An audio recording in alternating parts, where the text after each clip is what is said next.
Dyw gemau ddim yn union yn enwog am bethau fel deialog, na stori, na narratif. Diolch beth bod gemau fatha destiny di newid hwnna i gyd. Felly, pam chi'n gofyn eich hunan bod yna gymaint o ffilmiau wedi seilio ar gemau? So chi'n meddwl fysa nhw wedi stopio ar ôl perfeithio'r fformula efo'r ffilm Super Mario Brothers? Heddwch i lwch Bob Hoskins. Felly gadewch i ni stopio chi rhag gwneud yr un camgymeriad â ni a mynd â chi drwyddo y ffilmiau gweitha bosib wedi seilio ar gemau. Yep, a i gwylio nhw. Na, ni'n mynd gwylio nhw. Come on, ymchwil. Ni ddim yn gwylio nhw. Wel, da ni unau'n gwylio rhain, neu mae heno ymlaen.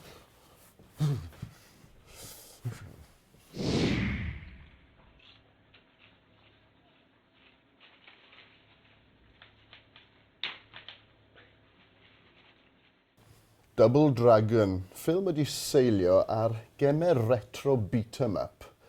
Dim stori, a mwy na lai mynd o gwmpas y lle yn cicio pobl yn y gwyneb. Ar goel un dda.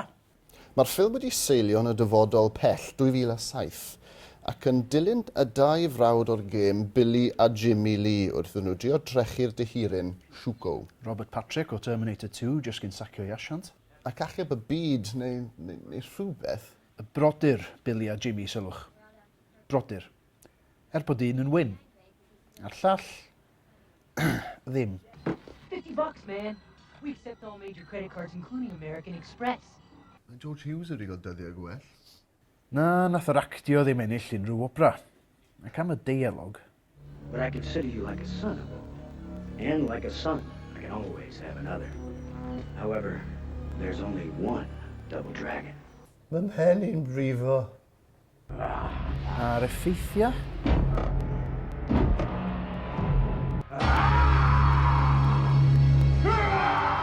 Wel, mae Shuko yn llosgi ffrind gorau'r brodyr mewn tân, ac ar ddiwedd y ffilm, ar ôl ei drechu, mae Billy a Jimmy yn dial arno.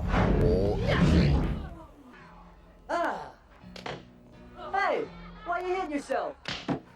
Hey, don't hit yourself. Come on, quit it. Yn effernol, ni'n gwylio mwy. Come on, mae'n rhoi gwaith na hwn, fydd yn hwyl. Mortal Kombat? Na misg y goreion. Blood Rain. Nawr, mae hon yn ffilm gan Uwe Boll, y bosib y cyfarwyddwr gweitha yn y byd, ac mae fe wedi rhoi cweir i bobl sydd wedi beirniadau ei ffilmiau nhw gorffennol, felly well ni fod yn ofalus. Na, mae'n iawn. Allwn ni gymryd o, mae Blood Rain yn rubbish. Yn syrenu Kristana Loken o Terminator 3, just cyn rhoi sac i'w asiant, y boi drwg o Titanic yn y wig mwyaf hynllefus, a Ben Kingsley. Ben Chuffing Kingsley. Mae am hanner dynas, hanner vampire, Rain, sydd, yn trio stopio rhywun rhaid cymryd dros o y byd. I will not harm you. I only wish to kill vampires. Ni gyd yn teimlo fel la weithiau. Mae gyd yn mynd fel y disgwyl. Does na ddim un cymeriad dau ddimensionol yn yr holl ffilm hyd yn oed, ac maen nhw rywsut yn gwneud dynes brydferth yn lladd vampires yn beth diflas. I should thank you now the brimstone is eradicated and you have so kindly handed me the heart. I would never have believed it would have been so easy. Ben Kingsley, mae'n gyflym. Sorry? Mae Ben Kingsley yn gweud i llinellau fe, mae'n hygoel o gyflym. Bron fatha bod ganddo fo rwla gwell i fod. O, ac yn y canol, mae Meatloaf yn troi lan efo harem o vampires. I gyd yn topless. Rwan, neith S4C ddim yn gadael i ni ddangos y dan yma chi. Dim achos y tits, ond achos actio Meatloaf. Ac yn y diwedd, mae pawb ond Rain yn farw ar y llawr. Mae'n fetafor fan o'n rwla. Alone in the Dark, ffilm arall gan Uwe Boll. Right, be off. Mae fe just fel bod y car crash. Felly mae Christian Slater a Tara Reid yn hwn, jyst cyn i'r ddau roi sac i'w asianta nhw. Dwi'n meddwl nathon nhw, actually. Na, lle bod chdi'n iawn. Mae'n seiledig ar gêm, does dim lot o bobl yn ei gofio ac yn effernol o ddiflas. Yn rhyfedd iawn, nath o ddim lot o bres. Wel, mae yna rai darnau cyffroes.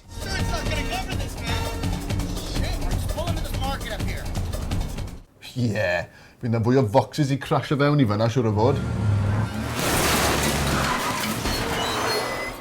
Yay! I fod yn deg, ella fysa Alone in the Dark wedi gallu bod yn ffilm OK, ond mae'r holl bethau diddorol am y gêm yn cael ei anghofio ar ôl rhyw hanner awr, ac yn tro mewn i rip-off gwael o Aliens. Ond yn lle Sigourney Weaver, mae ganddo chi Tara Reid o American Pie yn actio gwyddonydd. Good God. Ac yn y diwedd, The Abkhani people were wiped off the face of the earth. And now, it looks like it's happening all over again. Pawb yn marw. Dyna surprise. A dyna ni, y gweitha o'r gweitha. Rwan, fyswn ni'n gallu mynd ymlaen am rhain. Pam di'r ffilm yma ddim yn gweithio?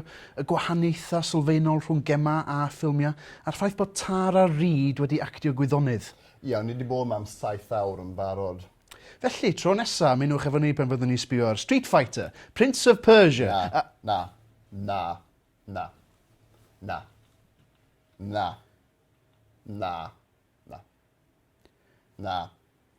Rhywbeth arall ta.